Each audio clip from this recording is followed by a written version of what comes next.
चौथा प्रश्न है उसे हम हल करेंगे शानदार तरीके से। तो यहाँ पे लिखेंगे हल।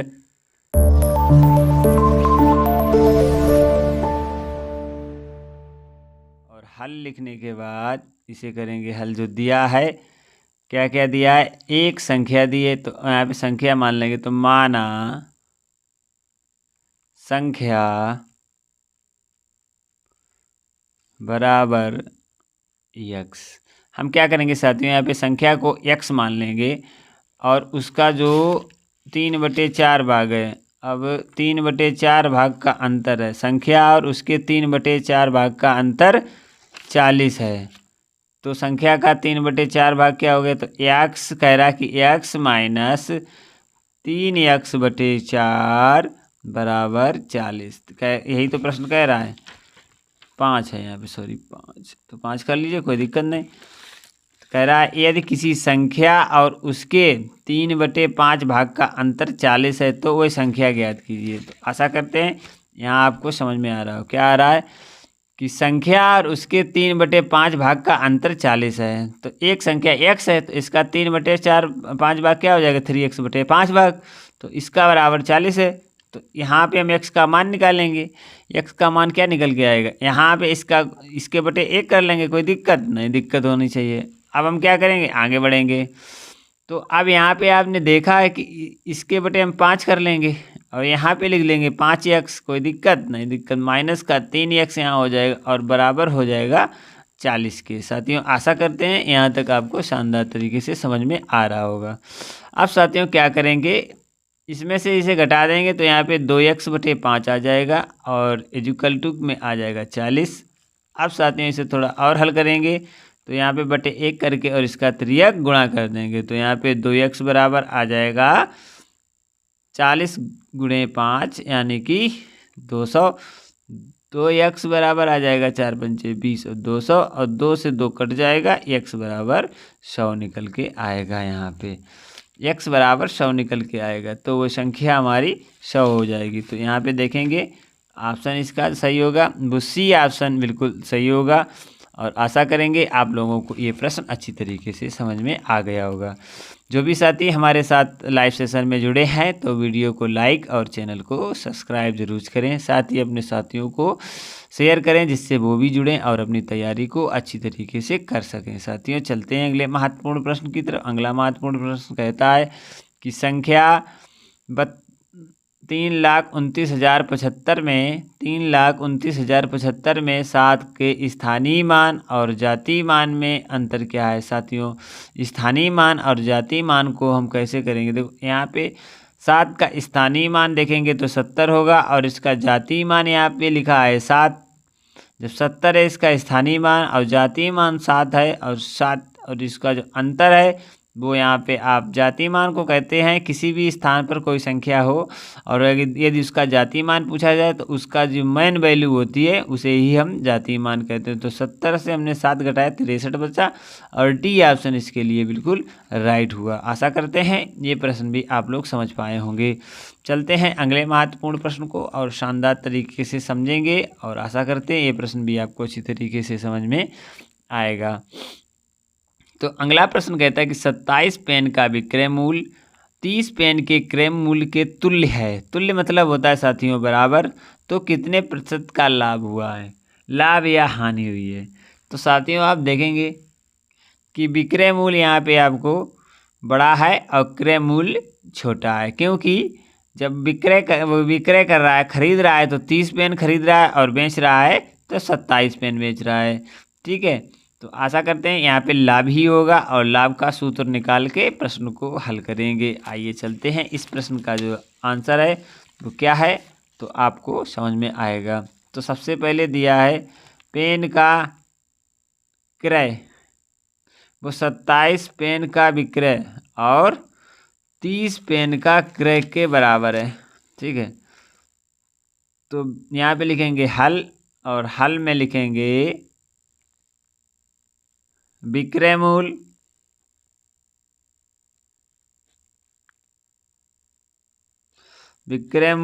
इक्वल टू क्रय मूल्य।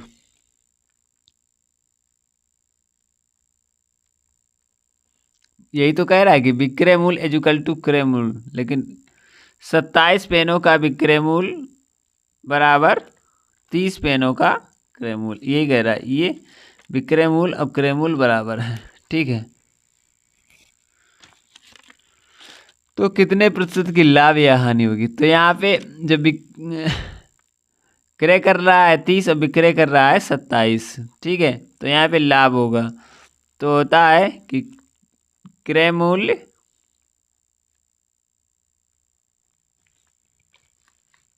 बटे विक्रय मूल्य।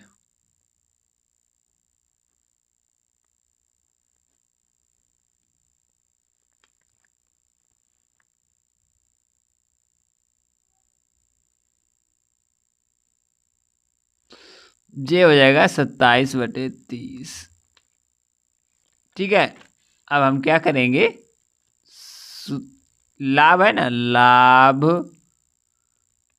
प्रतिशत बराबर विक्रय मूल्य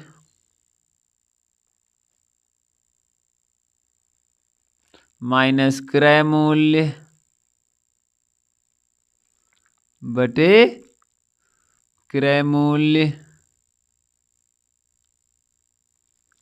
गुणे 100। आइए इसे हल करते हैं। तो विक्रय मूल्य यहाँ पे कितना है 30, क्रय मूल्य 27 बटे 27 गुणे 100।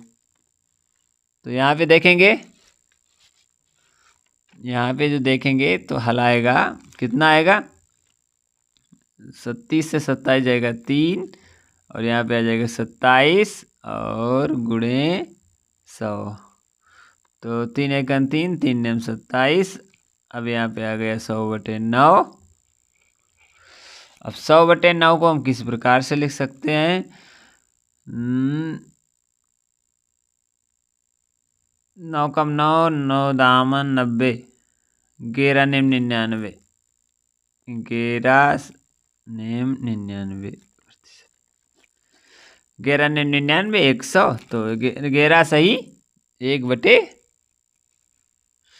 इसका बिल्कुल राइट आंसर होगा। तो आशा करते हैं ये प्रश्न आपको अच्छी तरीके से समझ में आ गया होगा साथियों। आइए चलते हैं अगले महत्वपूर्ण प्रश्न को शानदार तरीके से समझने का प्रयास करेंगे, और आप लोगों के लिए जो हल है वो ऐसे ही आगे बढ़ते रहेंगे बारी बारी से, और शानदार तरीके से सारी सीरीज आपको समझ में आएगी साथियों।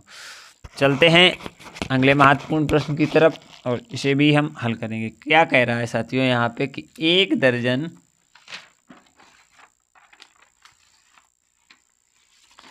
कह रहा है कि 1 दर्जन 4 दर्जन केलों का मूल्य 150 रुपया है। कितना है, 150 रुपया है 4 दर्जन केलों का मूल्य। 4 दर्जन केलों का दाम 24 रुपये है, और तो 150 केलों का दाम कितना होगा? आइए चलते हैं इस प्रश्न को शानदार तरीके से हल करेंगे, और आशा करते हैं ये प्रश्न भी आपको अच्छी तरीके से समझ में आएंगे। तो ये कह रहा है कि 4 दर्जन केलों का मूल्य 24 रुपये है। इसे लिखेंगे हल, और हल में लिखेंगे कि 4 दर्जन केलों का मूल्य, मतलब 4 दर्जन केलों का मूल्य बराबर कितना है, 24 रुपये। तो 150 किलो का मूल्य कितना होगा, 150 किलो का मूल्य क्वेश्चन मार्क के साथ ही हम, चलिए कोई बात नहीं, अब इसे हम हल करेंगे। किस प्रकार से हल होगा, यहाँ पे 4 दर्जन किलो का मूल्य 24 रुपये है। तो देखो 4 गुणे 12 किलो का मूल्य बराबर 24 रुपया हो गया। तो 5 चौक 48 किलो का मूल्य बराबर 24 रुपया। अब साथियों यहाँ पे क्या करेंगे, 1 केले का मूल्य बराबर हो जाएगा 24/48। ठीक है, एक केले का मूल आ गया तो 12 दूनी 24 और 5 चौक 48, 2 1 2, 2 दूना 4। तो एक केले का मूल कितना आया? एक केले का मूल्य बराबर साथियों हो जाएगा 1/2। अब 150 किलो का मूल्य यहाँ पे निकालना है तो हम करेंगे कि 150 किलो का मूल्य बराबर 150/2 बराबर 75।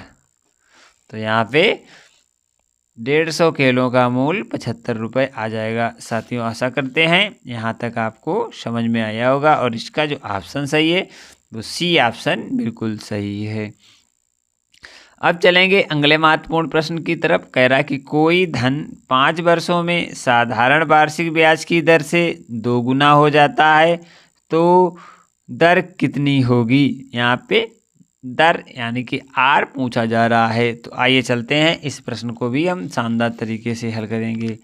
तो कह रहा है कोई धन की बात की गई, कोई बात नहीं, तो हम भी यहाँ पे लिखेंगे हल, और वो कोई धन जो है उसे हम मान लेंगे 100 रुपये। तो माना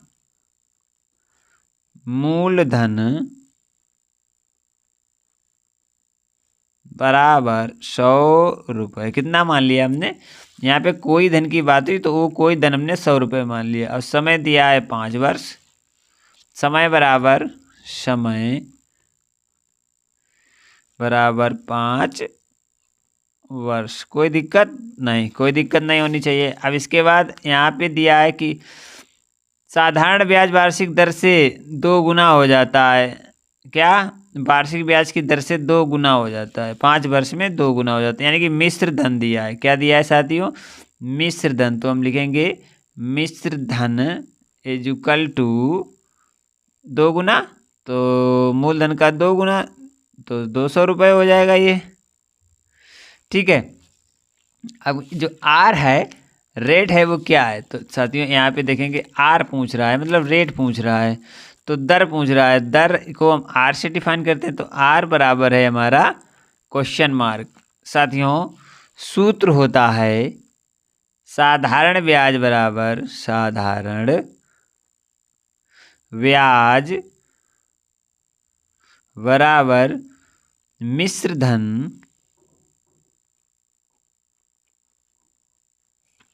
धन माइनस मूलधन। तो एक ये सूत्र होता है साधारण ब्याज का, और इसमें हम निकालेंगे साधारण ब्याज जो हमारा होगा। तो यहाँ पे मिश्र धन 200 है साथियों, और मूलधन 100 रुपया है। तो यहाँ पे ब्याज कितना आ गया? 100 रुपया ब्याज आ गया। अब एक और सूत्र होता है साथियों कि साधारण ब्याज बराबर ब्याज बराबर मूलधन गुणे समय और गुणे दर बटे 100। तो ये भी एक हमारा होता है सूत्र, साधारण ब्याज का दूसरा सूत्र होता है।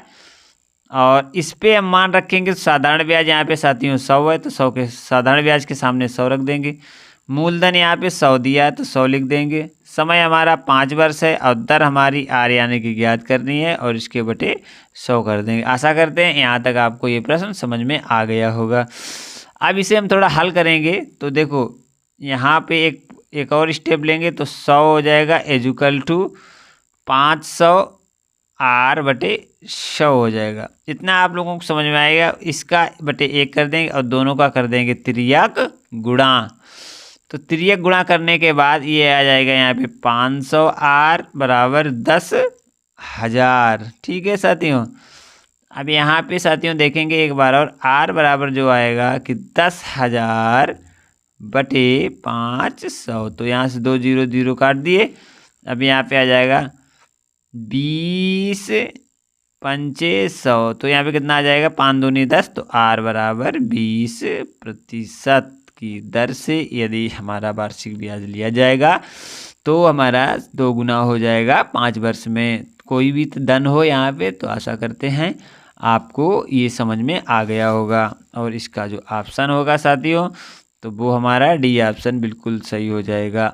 आशा करते हैं साथियों यहाँ तक आपको कोई प्रॉब्लम, कोई समस्या नहीं हुई होगी और सारे प्रश्न आपको अच्छी तरीके से समझ में आए होंगे।